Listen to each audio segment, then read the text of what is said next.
Welcome to Building the Future, hosted by Kevin Horick. With millions of listeners a month, Building the Future has quickly become one of the fastest rising programs, with a focus on interviewing startups, entrepreneurs, investors, CEOs, and more. The radio and TV show airs in 15 markets across the globe, including Silicon Valley. For full showtimes, past episodes, or to sponsor the show, please visit buildingthefutureshow.com.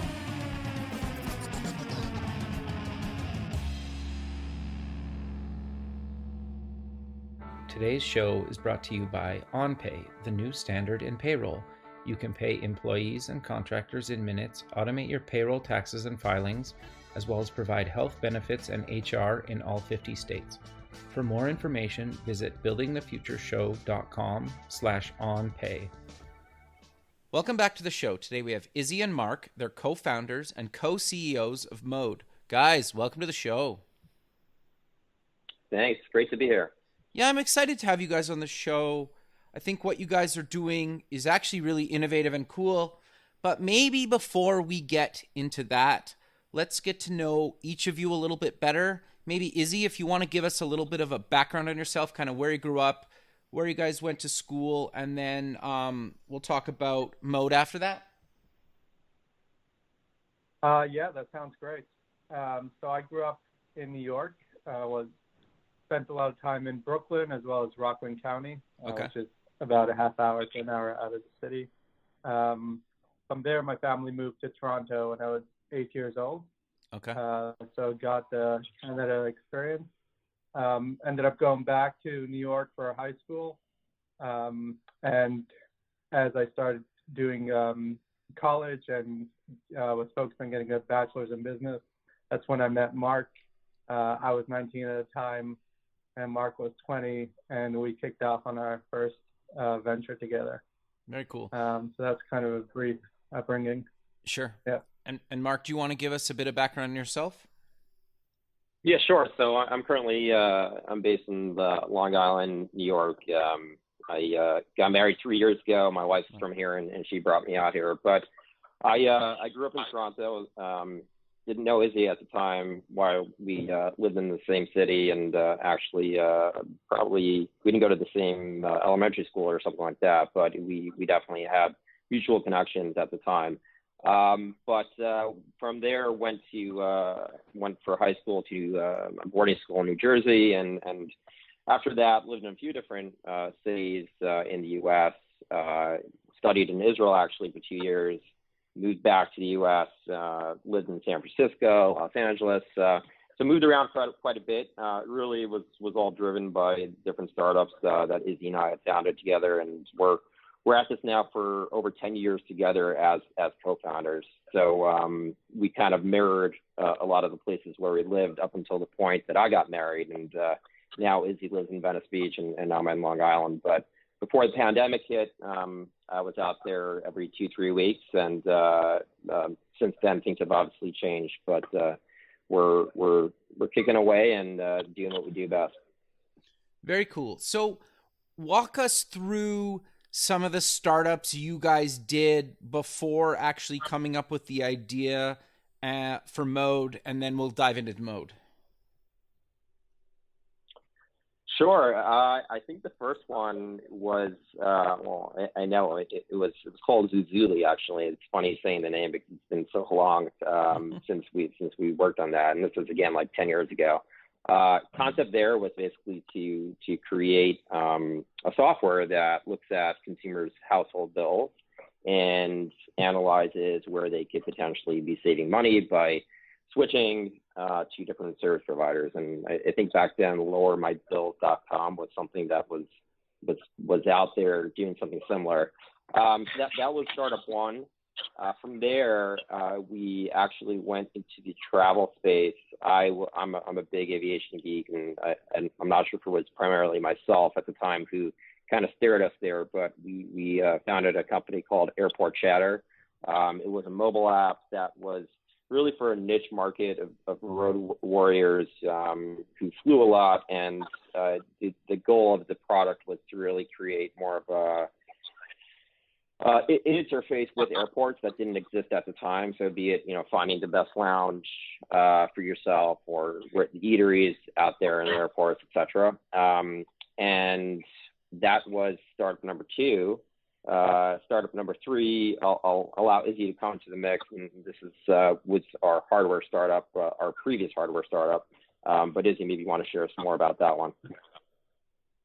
Yeah, sure. So with Airport Chatter, we kind of got to focus a lot on the airport experience, and we kept realizing that the main problems were really these bottlenecks and large lines around identifying yourself so that you can move to the next step, from the check-in counter to boarding to the car hotel rental, all the way to your hotel.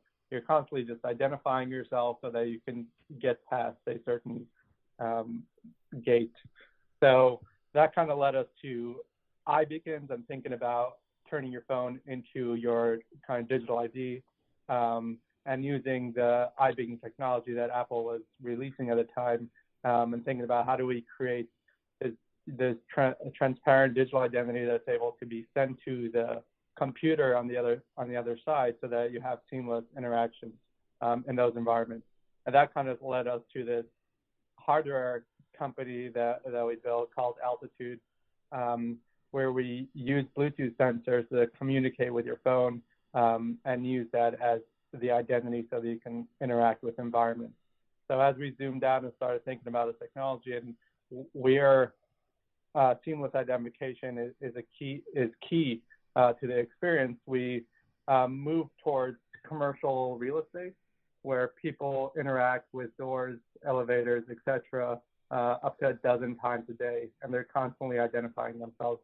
So we started focusing on the real estate buildings and working with Bluetooth sensors to create seamless environments that are adaptive to the population within it. So that was definitely a big, large learning experience for both of us.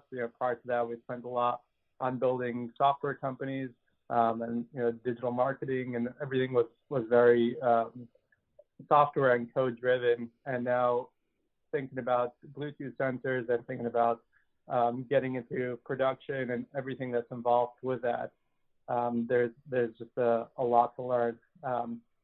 So that was the Altitude experience, and then from there we were able to get excited about Mode and start thinking about how we can create this hardware software platform for Mode with all the experience we've learned with Altitude. Very cool. So how did you guys come up with the idea for Mode, and what exactly is it? Yeah, sure. So personally, I had some injuries in my teenage years. I needed to have surgery. I actually got hardware installed in my foot related to that surgery. Then in my early 20s, I needed to remove that hardware. So again, had to do another surgery. That surgery, I didn't heal fully or successfully from it, and it led to a lot of bad alignment and a lot of pain throughout my body with time. I had consumed cannabis a bit in the past for the creativity and the relaxation aspects of it, but now with being in a lot of chronic pain, I really focused in on what cannabinoids do I need and what dosage do I need it to achieve the results I'm looking for. And if you go into a dispensary today, it's an overwhelming kind of mess of options, and it's really each individual's journey to go and start experimenting with different form factors, experimenting with different strains, experimenting with different dosage. And we think that it takes about a year, if not more, of buying expensive products and having negative experiences and positive experiences until you kind of hone in and start understanding, okay, this is how cannabis works for me. And that's just not going to be the case as we look at the mainstream market. So as a technology designer now for 10 years, and Mark and I having all this hardware experience related to building IoT platforms, it just became a very interesting and opportune time to focus on this.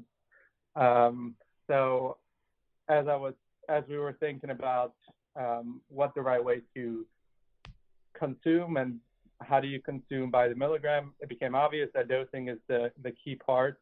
And we saw vapor as the future, where it's a very discreet, simple, efficient delivery mechanism that has a very quick onset. So together as co-founders, we brought on board Steve as our third co-founder, and together we started putting the pieces in place to how do you create a personalization platform for cannabis using the standard 510 threaded cartridge. Got you. So how did you guys fund Mode at the beginning? Because obviously building a hardware software startup isn't cheap. Yeah, it's definitely not. Well, I think it might be helpful to go back just to really the beginning of and when we started on this. I think Sure. it was 2016 at the last elections in the U.S. I remember Izzy and I were having drinks on a rooftop bar in LA, and we were watching, at the time they were voting for Proposition 64, which was the proposition for California to allow for cannabis for recreational use. And that was also at the time where we had just exited our prior startup Altitude, and we've always talked about different ideas and what's next. And I think that really Proposition 64 being voted in and seeing that, hey, this is really happening, or cannabis is becoming legalized for recreational use in, the largest, populated state. This is something that it really makes sense to focus on. So from there, we really started testing the waters with some of our investor base that we have had in the past as we were building out our, investment decks, et cetera. But what we realized really quickly is that kind of the traditional Silicon Valley, Sand Hill Road venture funds won't touch this with a 10-foot pole, because cannabis still in the U.S. especially is federally illegal. So from that perspective, it was a really big learning curve for us to figure out where do we get the cash that we need to build our MVP. And it took some time, but it was really a matter of breaking into a new community, a new network of cannabis investors, which back then was pretty small. It's still fairly small today. But we ended up getting our first check in from a cold email to a fund called Merida Capital based in New York, which is currently one of the primary preeminent funds here in the United States that focus, well, actually in Canada as well, on cannabis investments. And from there, we obviously were able to get more money in the door because we have a product today, which we'll talk about. But it was a big learning curve getting in there. So walk us through the journey of how you came up with the look and feel of the actual device, because it looks quite different from, I think, a lot of other products in the industry. Yeah, sure. So that's by intention. We really tried to zoom out and think about what does mainstream cannabis look like, in 5 years from now, 10 years from now, and really just positioning ourselves in that mindset. And what we're realizing is there's this transition phase from where we are, especially being California, being one of the earlier states, to make it normal, so to speak. We've seen a lot of growth and a lot of movement. But from where we are until it's mainstream, there's a stigma to overcome, and there's a whole new customer base that wants something that works with their lifestyle. So today's products, it looks like drug paraphernalia. It looks like vices. And we really try to move away from that and think, what is a consumer electronics device that is a mainstream tool for people in the health and wellness space? How does that look? How does it behave? And how do we simplify this so that any person, whether it's a mother or grandmother or a younger person who needs to use this and wants to get specific results, how do we simplify this process for them, where it doesn't anymore feel complex, it doesn't feel overwhelming, and they just need to think about how many milligrams do I need to achieve this specific outcome. So that was really the design direction that we went into it with. From there, we brought on some amazing industrial designers and mechanical engineers as partners who helped us develop the exact final, look and feel of it. Yeah, I would say also that we really looking for like the industrial designer to help bring this product to life. We really focused on those that didn't do anything in the e-cigarette or cannabis space because we really felt that this needed to be, like as you said, a consumer electronics device that doesn't look like anything that's out there today.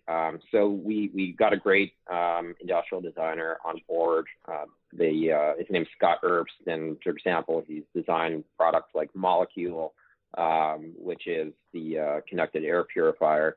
But for us, it was like a super important fact that we just didn't want to really work with people that had spent time before in the industry that we're in, because we felt that we needed to take an entirely different approach. No, makes total sense. So walk us through how people actually use the device and then how it actually ties to an app on their phone. Yep, I can do that. So, once a consumer purchases the Mode device, they download the Mode app and go through an onboarding flow. So we ask them specific questions about their physiological makeup and their intentions with cannabis.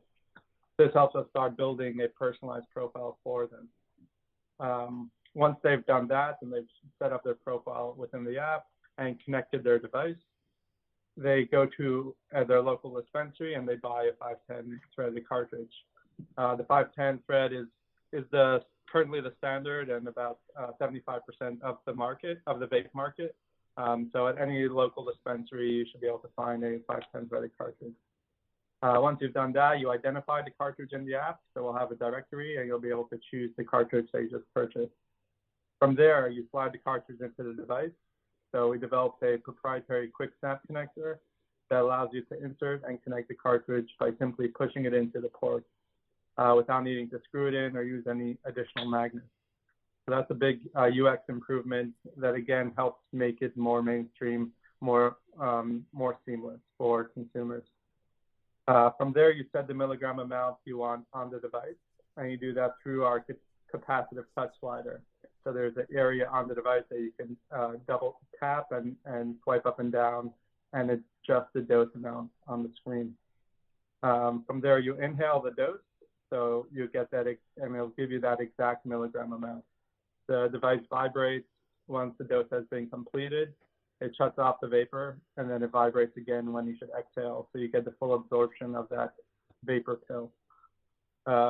Once you've taken your dose, you open the app again, and you can start seeing analytics on your intake to start understanding how the strain and the dosage is affecting you. And then as we continue to build out the mobile app, we'll be incorporating many additional features, some smart dose plans and regimens, to a feedback loop on the effects, so we can start providing personalized recommendations on cartridges, dosing, and timing. So essentially what this creates is an opportunity to start collecting data that we can then provide back to the individual and give them personalized recommendations about what they should consume, when they should consume it, and how much they should consume to get the right result. So if somebody's never used cannabis before or your device, how do they know where to start? And can they use the device without the app, or how does that work? Yeah, so you can use the device without the app. To get the ideal experience, we believe the app is very powerful, and you can think of it as an operating system for consuming cannabis. So we're designers. 2 of the 3 co-founders have a design background, and being in technology and design, we really think about the user experience and how we can simplify and educate throughout the process. So the device, the unboxing experience is very clean and guides them through unboxing the device and using it for the first time. From there on the app, we're educating them along the way and making sure that they're not confused or overwhelmed. We really see this as a way to bring on people who can use cannabis and know that there's benefits for them, but are concerned about it, the effects, or doing too much, or not knowing how to go about it.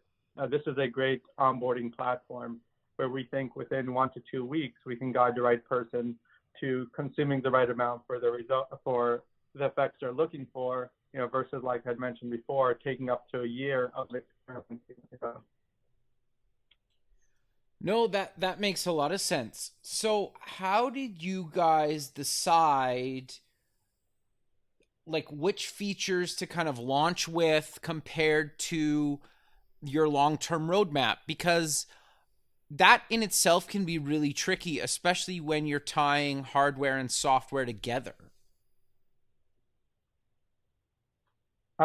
Yes, that's definitely the case.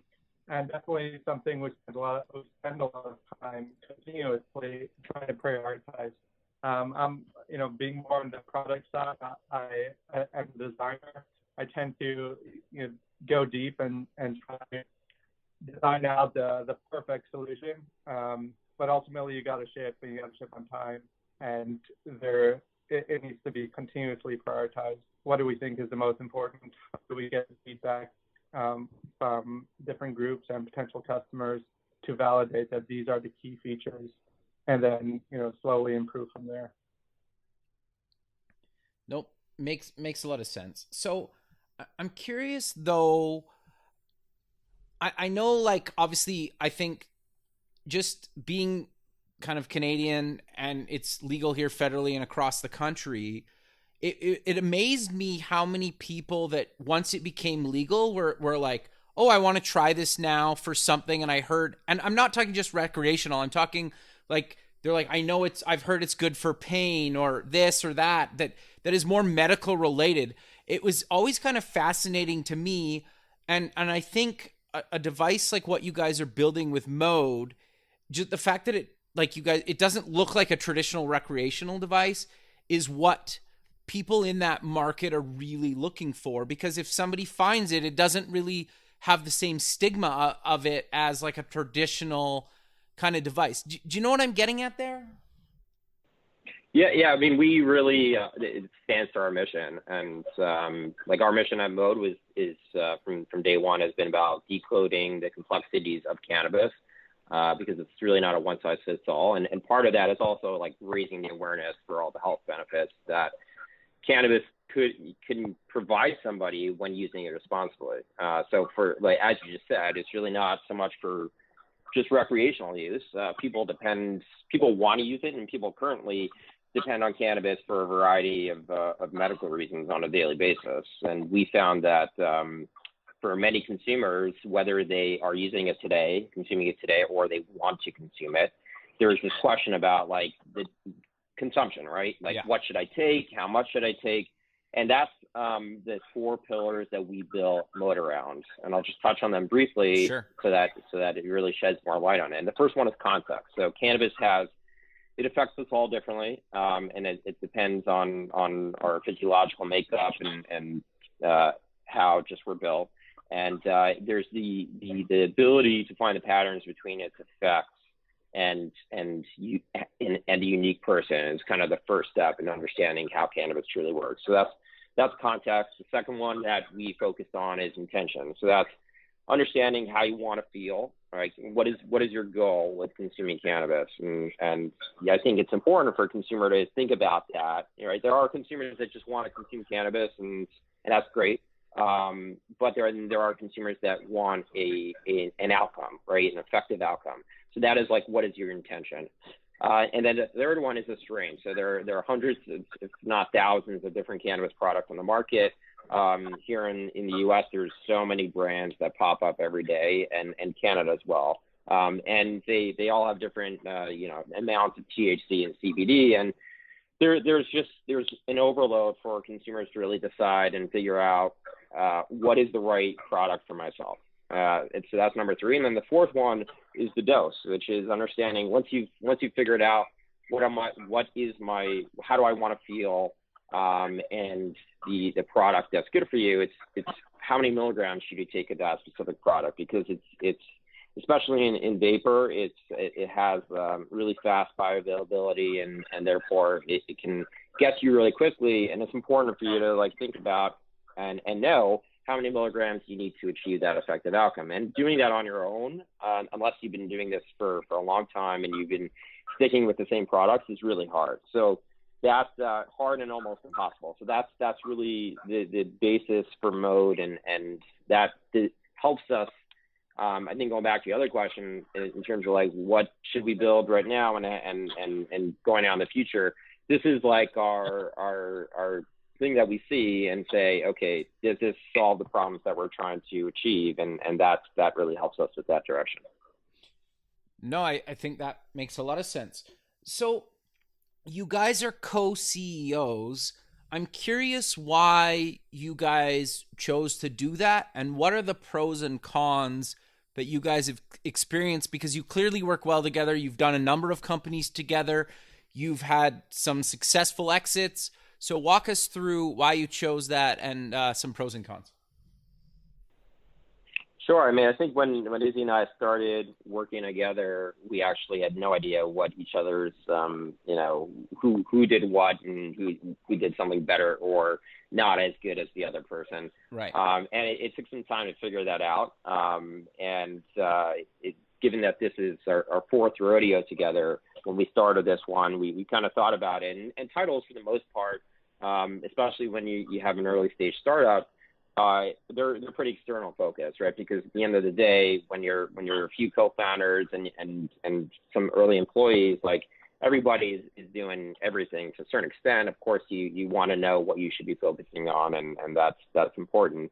But it doesn't mean that if someone needs to jump on a product call or someone needs to jump on a finance call, it doesn't mean that's specifically going to be one person or the other. But what we found is really, and we weren't the first ones to do this. The co-CEOs started to become a thing in the past years, and as big companies like Salesforce do startups like Allbirds, I believe, have co-CEOs. But I think it was just more kind of an external thing, and given that we have this 10 plus years experience working together, it felt right versus like taking on a CEO or a president role. I think it also it helps us share to people that we're working with that, hey, there are people here that have a great working relationship together, that we trust each other so much to kind of like split that title. So it definitely has that effect when you do meet people and they see that, like why are they co-CEOs, these founders? And for us, we're proud of the fact that we have this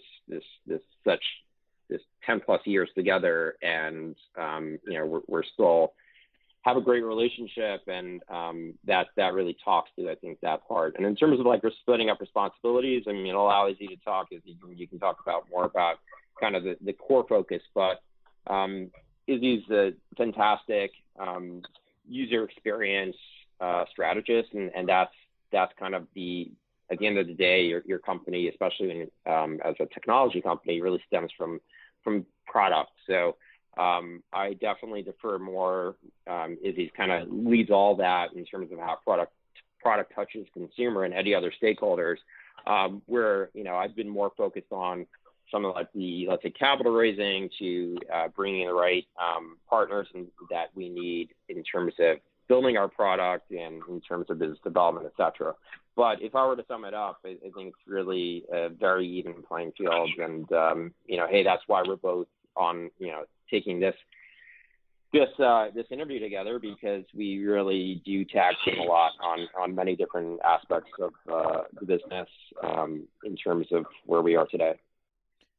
No, I think that makes a lot of sense. And you're right. Like, I always find titles to be like an interesting thing, because some people deserve the titles they have, others don't, and I would put myself in both of those categories at some point in kind of my past. So I always kind of find it funny, and you're right, like especially when you're in the early days, you're kind of doing everything, right? It doesn't really matter what your title is because you are literally doing everything. Yeah. So I want to dive a little bit into the user experience of the actual app, because and people can go look online, but the app is very simple, it's very clean, it's very modern. How did you guys come to decide that that was going to be the focus and the experience that you wanted? Because let's be honest here, you guys have people from all ages and backgrounds, and some people are very tech savvy and not tech savvy at all, and kind of everywhere in between. So how did you guys kind of manage that when you're building a product for so many different types of people? All right, that's a great question, and it took us a good amount of time to work through all of that. We also did work with a great branding and design team, an external team called Permanent Share, and they've really helped hone our visual thinking and get us to this clean and simple point. But essentially, we're trying to simplify this down to the point where you can give it to your grandmother, you can give it to someone who's currently not tech savvy at all. It shouldn't be something that concerns them, that there's a mobile app and there's a device and, I'm not up for it. It needs to be extremely easy for your mainstream consumer who's not too tech savvy. From there, as we launch and we do start building that more advanced user base, there's definitely more technical features that we have planned and things that we will be rolling out for those users. But as a starting point, we know on launch day, for the internal teams to be able to execute successfully, and then B, for the initial market push, we just want to really have a simplified user experience where there's no hiccup and you get the value right away. No, that makes a lot of sense. So I want to talk about pricing and when people can actually order and get one in their hands. Absolutely. So people can go to mode.co today to sign up to a wait list, and it's .co, not .com. We are currently in the manufacturing process with a target to ship units in the second quarter of 2021. And the price point that we'll be launching this product at is $100 US, and that's the MSRP. Prior to Q2, we will be launching a pre-order campaign, and that should be live early 2021. So within January, that should go live, and that's going to help us gauge the number of the amount of units that we'll be pushing out first, but also give some type of priority to consumers. And it's very important for us to be talking to our consumers as we are through the manufacturing process, and that's something that we've been doing since we started manufacturing. And we certainly encourage people to go to our website, and there's a lot of content up there today already in terms of what the device, the Mode device provides, and also what the app provides as well. Nope, that makes some sense. So I'm curious about the manufacturing process. How did you guys decide who to use as a manufacturer? Because I think that can be very tricky. Yeah, so in the same kind of direction that we've alluded to in some of our other points we talked about, we've brought on board a group of great partners across the board. So whether that's industrial design, brand, that same thing goes to manufacturing. So our experience with our last startup, we were in the hardware space, is that it's certainly complex to navigate there, and you can't get it wrong, because it's so expensive as it is to manufacture a product, to get to that point of manufacturing and the manufacturing itself, that it just has to be right the first time around.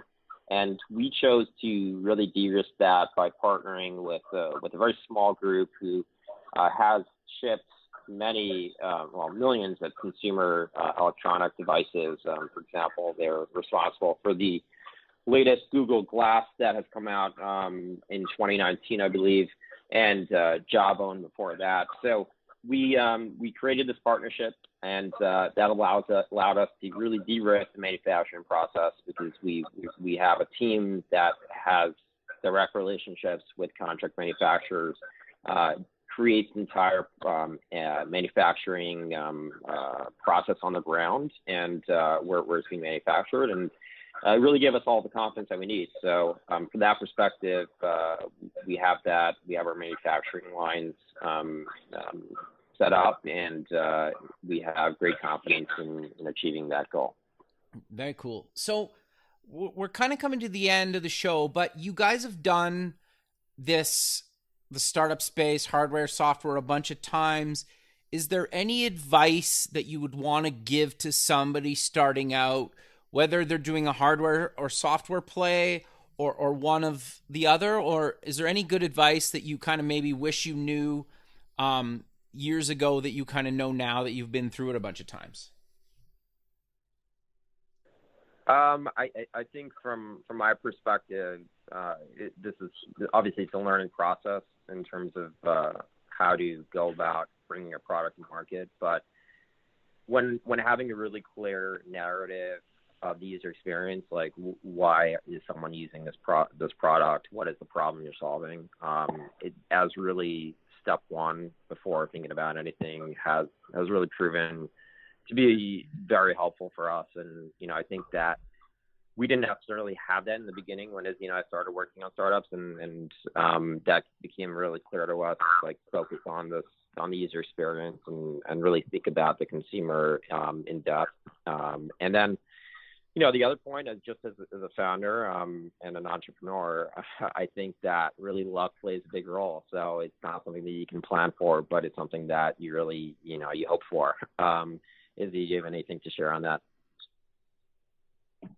Yeah, kind of similar to you. It's about making sure before you get that investment dollars, etc., that there's a real user experience problem solution defined to the point when the capital does hit the bank, you can execute successfully in the building part of it, but not spending as much cycles trying to figure out what you're doing. Along with that, I think really bringing on the best teams that you can find and really focusing on that. Mark has done a wonderful job of being able to find online the best groups and help recruit them so that they're working with us as efficiently as possible. Experience goes a long way, especially in hardware. And then with hardware is hard. And, we heard that saying over the last 10 years as technology entrepreneurs, but when you're really in it and you really realize the amount of different experience disciplines that need to be at the table and the amount of decision making on so many minute details and tolerances and manufacturing related aspects and sourcing, there really is just so much more that needs to be planned for successfully and executed in an efficient manner. So when taking on a hardware project, make sure you have experienced people in the room, make sure that there's a real plan in place before the money hits the bank so that everybody's executing successfully. No, makes a lot of sense. So we're kind of coming to the end. So how about we close with mentioning where people can get more information about you guys and any other links you want to mention? Yeah, I would say mode.co is the best place, and that to get any information on our products, and we'll be updating that as we get closer to the launch date. And as I said, we will be also rolling out a pre-order on the website itself in January. So that's the place to be. Very cool. Well, guys, I really appreciate you taking the time out of your day to be on the show, and I look forward to keeping in touch with you, and have a good rest of your day. Thanks so much. Thank you. Thanks, guys. Okay, bye. Bye-bye. Thanks for listening. Please visit our website at buildingthefutureshow.com to join the free community, sign up for our newsletter, or to sponsor the show. The music is done by Electric Mantra. You can check him out at electricmantra.com and keep building the future.